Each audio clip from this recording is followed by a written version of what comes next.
리스너 한 분께서 저희에게 기업마당에 올라온 공고문 하나를 보내주셨어요.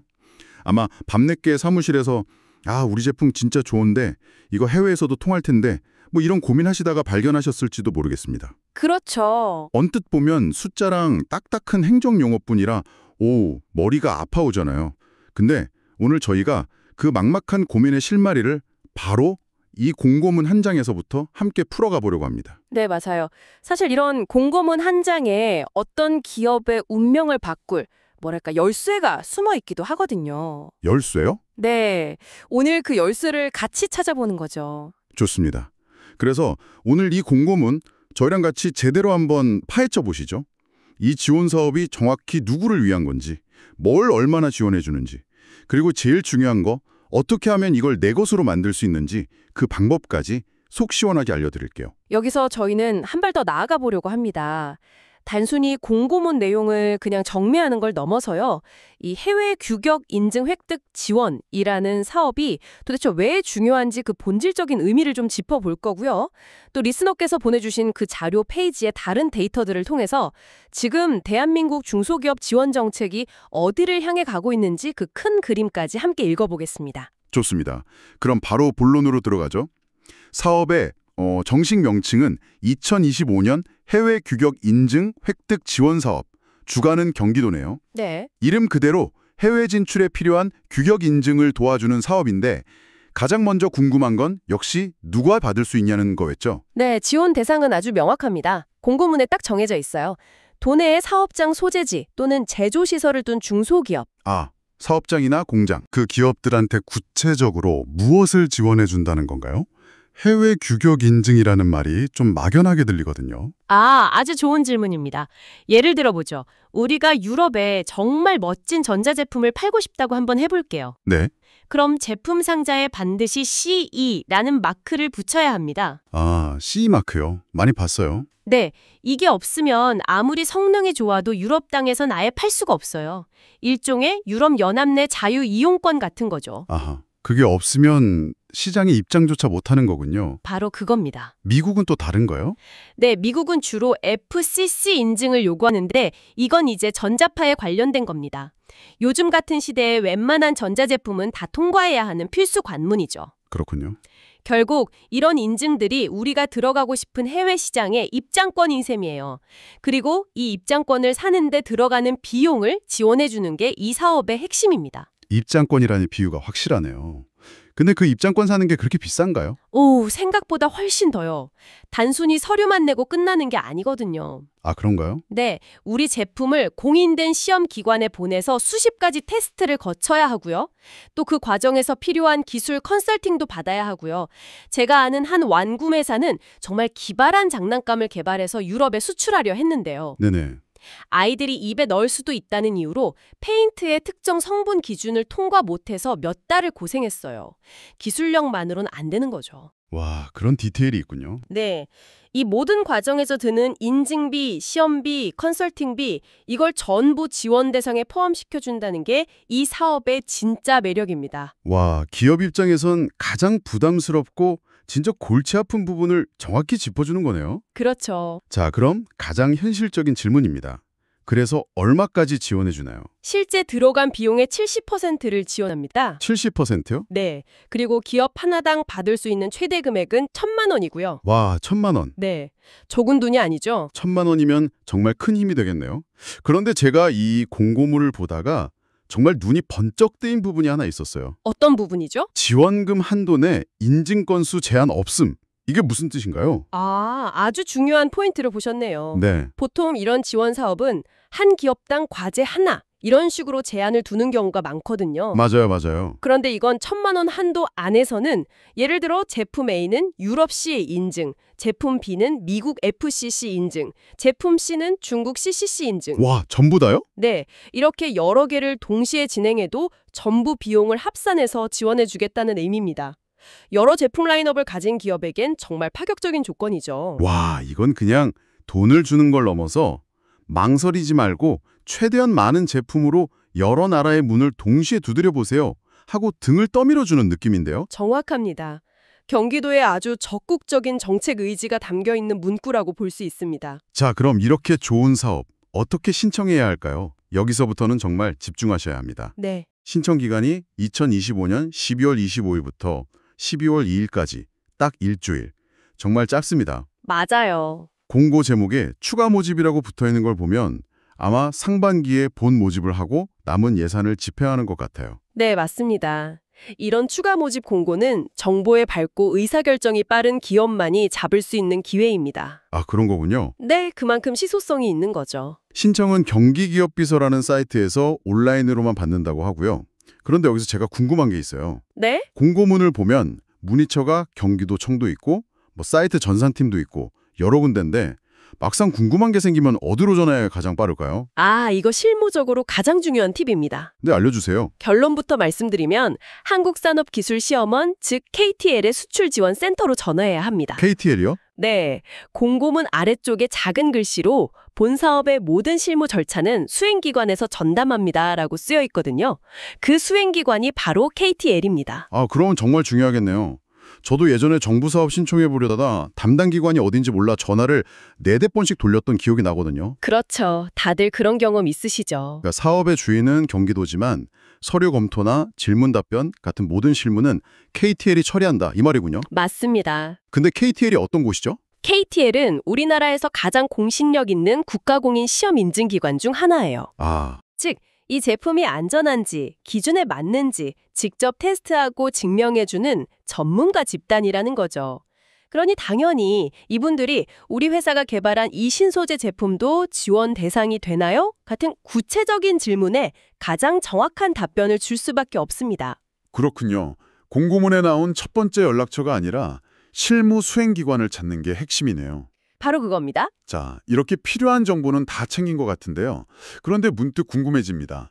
경기도는 왜 이렇게까지 세금을 들여서 기업들의 해외 인증을 챙겨주는 걸까요? 단순히 수출 좀 더 하라는 격려 차원은 아닐 것 같은데요. 그럼요. 이건 단순한 복지나 격려가 아닙니다. 하나의 전략적 투자로 봐야 합니다. 전략적 투자요? 하지만 한편으로는 왜 내 세금으로 특정 기업의 수출을 도와줘야 하지? 라고 생각하는 분들도 있을 것 같아요. 네.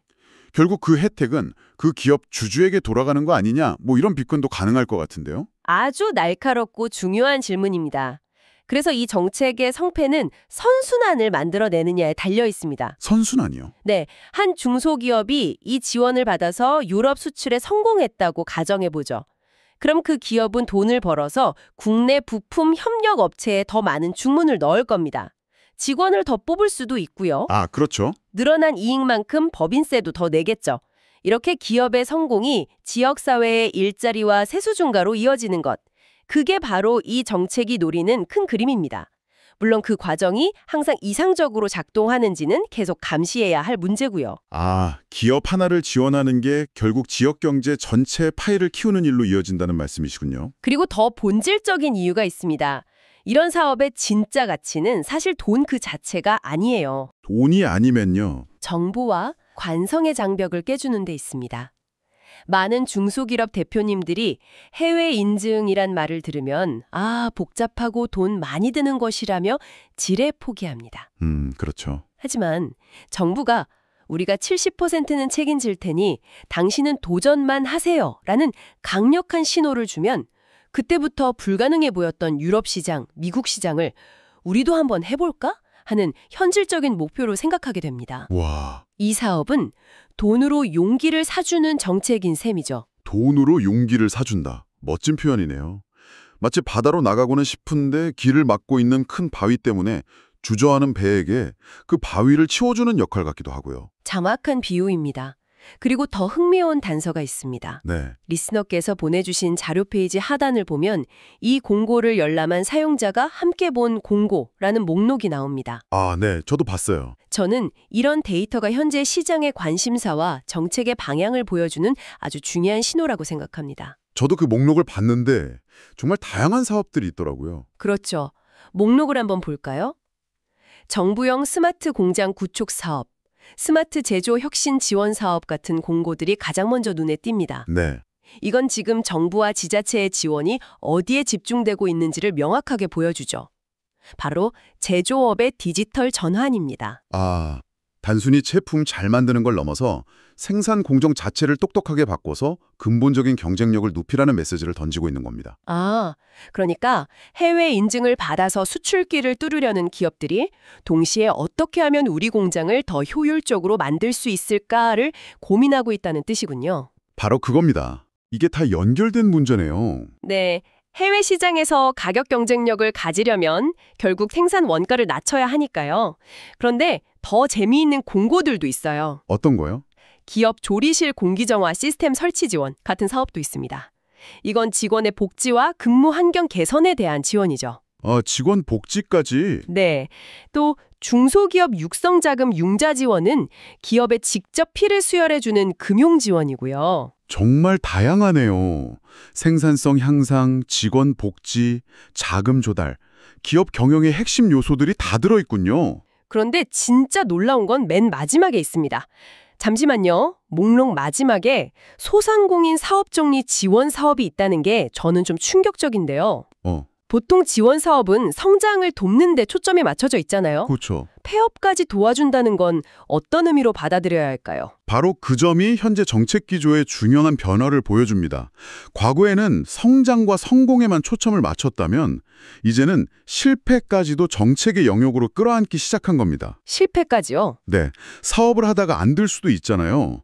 그때 무작정 버티다가 빚더미에 앉는 게 아니라 전문가의 도움을 받아서 충격을 최소화하며 안전하게 사업을 정리할 수 있도록 돕는 겁니다.